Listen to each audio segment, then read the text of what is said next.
up, everyone? So we were given a few questions to answer for the awesome Sushant. First two questions condensed is what inspires you to dance, and how do you come up with creative concepts?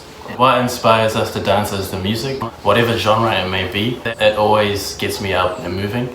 But on top of that, there's a lot of different things that we draw inspiration from. There's anime, movies, Netflix series, video games, Call of Duty, animals. And what inspires us really is movement and music. So I could be watching like a basketball game and all of a sudden I come up with this move like, and then actually it's like, what? And so there's many different elements of inspiration.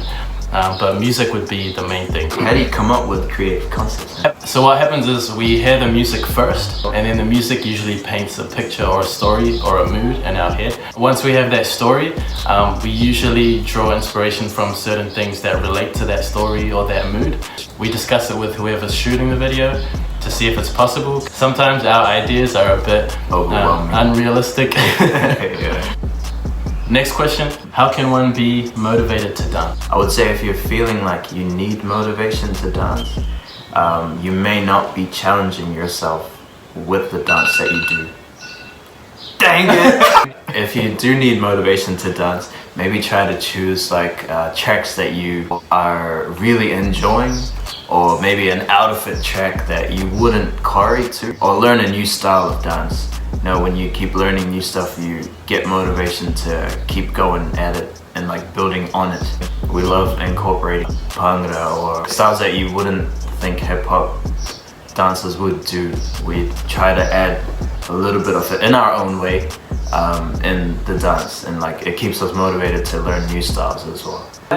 How do you train in upskilling your freestyle, and do you train in fitness exercises? That's from Avneil. So firstly, we should be asking you this question, and secondly, what's up, man? I found what helps is when you explore grooves and techniques from many different styles. For example, from krump, I took movements like the arm placements, animation, Tanisha's Bollywood choreo, how she coordinates her hips with her wrists, and I would just figure out ways to see what I have to do. From Afro dance and the way they coordinate their hips with their footwork. You know, it's something that I wouldn't come across unless I explored that style. When you compile multiple grooves and techniques and you conceptualize them, you master them, then you're just adding a layer to your foundation. That would probably be one of the best ways to upskill, from my experience, of course. I also feel like since I can't dance right now and I'm a bit injured, what I like to do is I battle people in my head. I would just listen to music, my eyes will be open or closed, doesn't matter. And someone I know who's really good, paradox or something, even though in reality I may lose to them like 20,000 times until I can win, I try to battle them in my head, so I know their moves or what kind of style they do, and I try to place them on that beat and myself facing them on that beat. So I feel like if you're unable to dance, or even if you're just listening to music and you want to upskill your freestyling ability, try to battle someone in your head and see what you come up with, because like that's the place you're the most creative, you know. And in terms of fitness exercising, we came to the conclusion that bodyweight or calisthenics exercises, especially isometrics, will benefit dancers the most, because weightlifting is just so taxing on the nervous system, and you're always in recovery mode. When you're in recovery mode and you're trying to learn new things, it can either lead to very slow progress or no progress at all, and increase the risk of injuries. So it's best to exercise movements that challenge your mobility, flexibility, different ranges of motion. That will carry over to your dance. It will prevent injury, promote longevity, and just prime your body for multi-dimensional movements. Next one is by Sia and Shail. What's up, Sia and Shail? What challenges or setbacks do you face, and how do you keep going? Injuries has always been a setback, a challenge. Big one. Yeah, a huge one.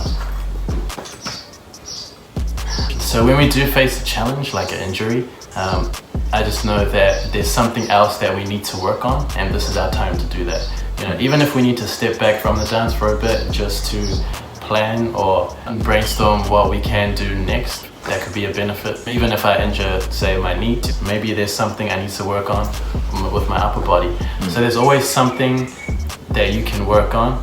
Never feel like you have to stop dancing completely because of an injury. Work on what's working. So like if your leg's not working, your hands are working, work on your hands. You know, there's always something to fix, or there's always something to get sharper at or better at. Do you have a dance studio where you teach dance? And that was from Adia. Thanks for your question, Adia. Maybe starting next year, if we're feeling like we're ready for the workshops, it'll be on our page. So keep an eye out next year, I guess. But it's definitely on the list. What tips do you have for those trying stunts, backflips and all that? Don't do it. Don't do it. I feel like that's from Pulse, because they always ask me to do backflips. We try to minimalize on stunts actually. Whenever you see us doing a stunt, that's the only stunt we know how to do. Because we try to focus on the musicality part of the track. We'd rather do like something intricate than a backflip, you know? Like something that makes you listen to the music, than do a backflip that like thousands of people can do. If you're not confident to do it anywhere, anytime, don't do it on stage. That's our advice from first-hand experience. Yeah. And the last question is, what do you enjoy the most about dance? And that was from Venetia. What I enjoy the most is when I hear a song, whatever song it might be, just to be able to express that in a physical form, whether it's in my room or in front of an audience, just to be able to express that wholeheartedly as I possibly can. That's what I enjoy the most about dance. That's just one thing that I enjoy. Yeah. That's such a wide range of answers for that question. I think it's also a way to get away from like life, if you would put it that way, like work. If I was in class at uni, dance would be like what I'm looking forward to, not the class. It's like a way to get away from everything that you're doing. What's the next question, man? That's all the questions we have today. That's all the questions we have today. Thank you for all those who sent in the questions. Shout out to Shivani for doing this. I think it's a great initiative, spreading knowledge, positivity, feeding the dance community. Thank you for having us and just asking all the questions you did and made us think more about dance as well. So thank you for that. We hope that people feel inspired and motivated despite like the lockdown and stuff or the virus going around. There's always a way to keep dancing. So. Alright, so thank you once again, and this is Disciples signing out.